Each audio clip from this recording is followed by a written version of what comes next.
Ladies and gentlemen, ಪಂಚರಾಜ್ಯ ಚುನಾವಣೆಗೆ ಅಖಾಡ ಸಿದ್ಧವಾಗಿದೆ. ಅದರಲ್ಲೂ ಕೂಡ ಪಶ್ಚಿಮ ಬಂಗಾಳದ ರಾಜಕೀಯ ವಲಯದಲ್ಲಿ ದಿನೇ ದಿನೇ ಒಂದಿಲ್ಲೊಂದು ಬೆಳವಣಿಗೆ ನಡೀತಾನೆ ಇದೆ. ಈಗ ಬಿಜೆಪಿ ಪರ ಮತಯಾಚನೆ ಮಾಡಲು ಸ್ವತಃ ಕೇಂದ್ರ ಗೃಹ ಸಚಿವ ಅಮಿತ್ ಶಾ ಪಶ್ಚಿಮ ಬಂಗಾಳಕ್ಕೆ ಬಂದಿದ್ದಾರೆ. ದೀದಿ ವಿರುದ್ಧ ರಣಕಹಳೆ ಮೊಳಗಿದ್ದಾರೆ. ಸದ್ಯಕ್ಕೆ ವೆಸ್ಟ್ ಬೆಂಗಾಲ್ನಲ್ಲಿ ಏನಾಗ್ತಿದೆ ಈ ಬಗ್ಗೆ ಕಂಪ್ಲೀಟ್ ಡೀಟೇಲ್ಸ್ ನೀಡ್ತೀನಿ.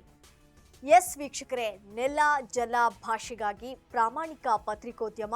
ನೀವು ನೋಡ್ತಾ ಇದ್ದೀರಾ ಫೋಕಸ್ ಟಿವಿ. ನಾನು ರೂಪಲತಾ.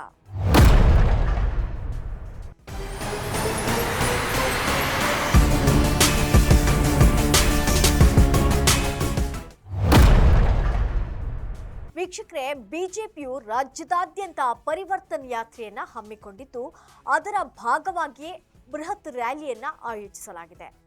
ಇದೇ ಕಾರಣಕ್ಕಾಗಿ ಅಮಿತ್ ಶಾ ಪಶ್ಚಿಮ ಬಂಗಾಳಕ್ಕೆ ಬಂದಿದ್ದಾರೆ. ಟಿಎಂಸಿ ನಾಯಕಿ ಹಾಗೂ ಸಿಎಂ ಮಮತಾ ಬ್ಯಾನರ್ಜಿ ಅವರ ಸರ್ಕಾರವನ್ನ ಈ ಬಾರಿ ಚುನಾವಣೆಯಲ್ಲಿ ಸೋಲಿಸಬೇಕು, ಈ ಬಾರಿ ಪಶ್ಚಿಮ ಬಂಗಾಳದಲ್ಲಿ ಪರಿವರ್ತನೆ ಬೇಕು ಅನ್ನುವಂತಹ ನಿಟ್ಟಿನಲ್ಲಿ ಕೋಲ್ಕತ್ತಾದ ಭವಾನಿಪುರದಲ್ಲಿರುವಂತಹ ದೀದಿ ನಿವಾಸದ ಮುಂದೆ ರ್ಯಾಲಿ ನಡೆಸಿದ್ದಾರೆ. ಭವಾನಿಪುರ ಕ್ಷೇತ್ರದಲ್ಲಿ ಬಿಜೆಪಿಯ ಪ್ರಮುಖ ನಾಯಕ ಸುವೇಂದು ಅಧಿಕಾರಿಯವರು ಕಣಕ್ಕಿಳಿದಿದ್ದು, ಅವರ ಪರವಾಗಿ ಅಮಿತ್ ಶಾ ಮತಯಾಚನೆ ಮಾಡ್ತಿದ್ದಾರೆ. ಬಿಜೆಪಿ ಕಾರ್ಯಕರ್ತರು ಪಕ್ಷದ ಬಾವುಟ ಹಿಡಿದು ರ್ಯಾಲಿ ನಡೆಸ್ತಾ ಇದ್ರೆ, ಟಿಎಂಸಿ ಕಾರ್ಯಕರ್ತರು ಅದಕ್ಕೆ ಪ್ರತಿರೋಧ ವ್ಯಕ್ತಪಡಿಸುತ್ತಿದ್ದಾರೆ.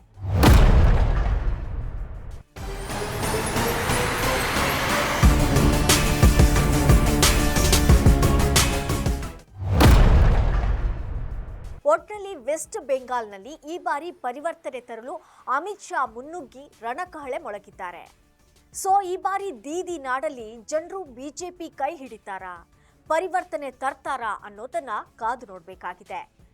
ಇದು ಈ ಕ್ಷಣದ ಸುದ್ದಿ. ನೆಲ ಜಲ ಭಾಷೆಗಾಗಿ ಪ್ರಾಮಾಣಿಕ ಪತ್ರಿಕೋದ್ಯಮ. ನೋಡ್ತಾ ಇರಿ ಫೋಕಸ್ ಟಿವಿ.